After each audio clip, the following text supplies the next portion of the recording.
In this video, we'll be studying motional EMF in rotational motion cases. So, just consider a rod of any length, and we have taken a small element of length dx, which is at a distance x from its axis of rotation. The rod is rotating in the plane of paper with an angular velocity omega, and there's a magnetic field, external magnetic field, which is into the plane of paper. So this small element, which is of length dx, will be moving with the speed x omega, which is r omega, because this element will be rotating in a circle of radius r about this point. So we have just drawn this dx element by just magnifying it. This the length dx, and this portion is moving with the velocity x omega, and there's a magnetic field into the plane of paper. Just by crossing v cross b, x omega cross b will give you rightward directions. So positive charges will accumulate in this direction and negative will be in this direction. To understand this concept, you must have watched motional EMF of translation motion and Hall effect. In that, I have explained how the polarities can be judged on the basis of motion and magnetic field. So this is the induced EMF, small induced EMF across this length dx will be b v of the element, which is x omega, and the length. All these are perpendicular, so we have taken their whole values. So we can say the electric field at this small element will be EMF induced by dx dE by dx, which is b omega x. Just divide by this small EMF divided by the small length will give you the electric field in the small portion, which is b omega x. Again, if we want to find out the potential difference between these 2 points 1 and 2, which are at a distance x1 and x2 from the axis.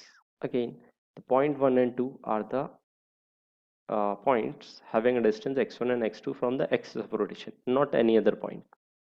So we just integrate this small EMF induced up to the certain limits.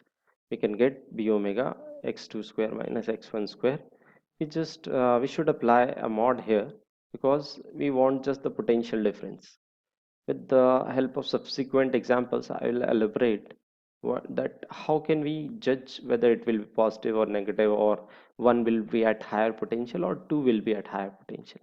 So the important conclusions are potential difference between 2 points at a distance x1 and x2 from the axis will be given by b omega by 2 x2 square minus x1 square mod of that.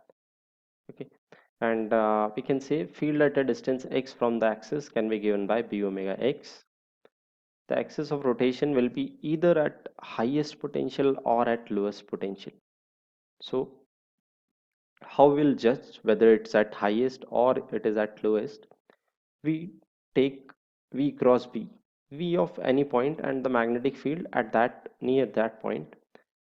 V cross b will direct us towards the highest potential, or towards the higher potential, or towards the accumulation of positive charge. If v cross b is directing towards the axis, then axis is at highest potential, or if it is directing away from the axis, v cross b, then the axis will be at lowest potential.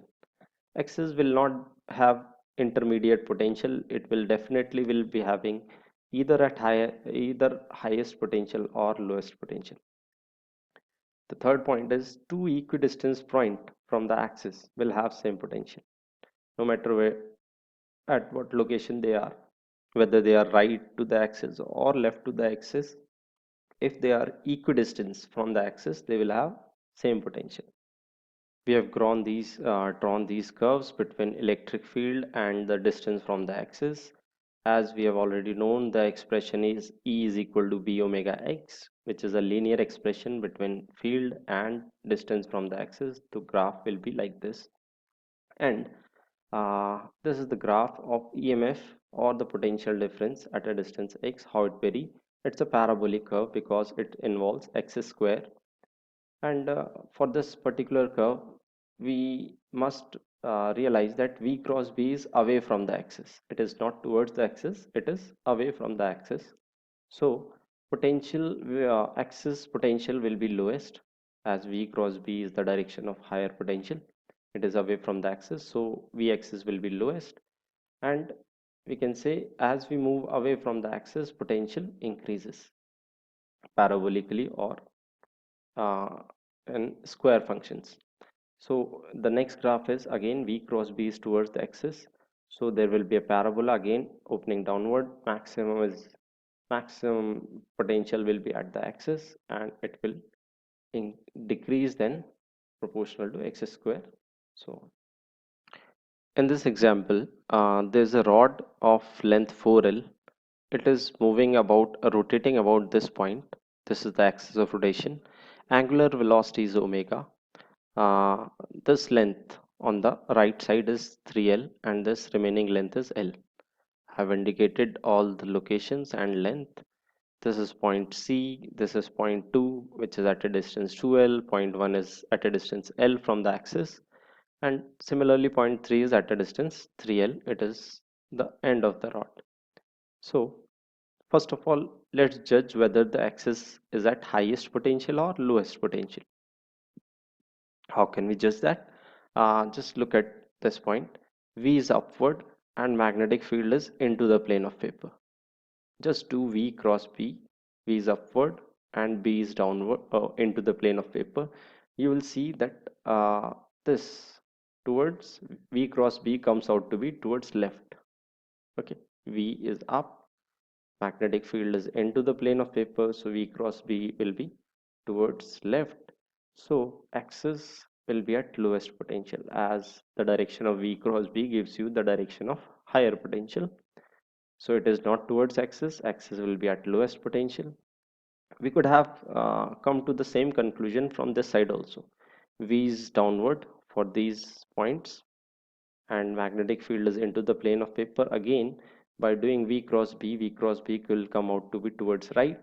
So right side will be at the higher potential, and the side of the axis towards the axis will be at the lowest potential.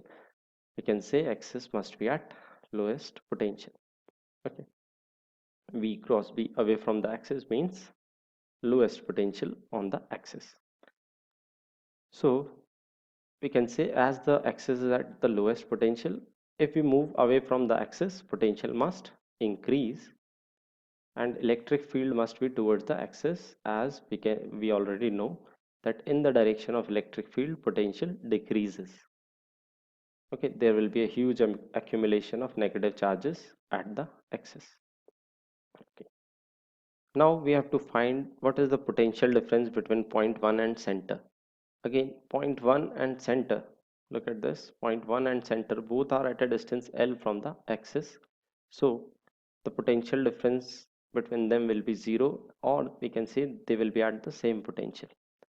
When we have to ask what is the potential difference between 1 and 2, V1 minus V2, we can straight away say that it will be negative, because 2 is farther from axis, and as we move away from the axis potential increases, so V2 will be more in comparison to V1. Listen my words very carefully. I'm saying that axis potential is minimum, and as we move away from the axis potential increases. More we move away from the axis, potential will increase more. 2 is farther from the axis, so it will have more potential as compared to 1. When we do smaller minus bigger, we have a negative answer.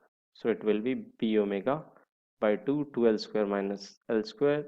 If we take the mod here, it will come out to be positive, but the whole answer should be negative because v1 is smaller than v2. So the answer will be 3 by 2 p omega l square.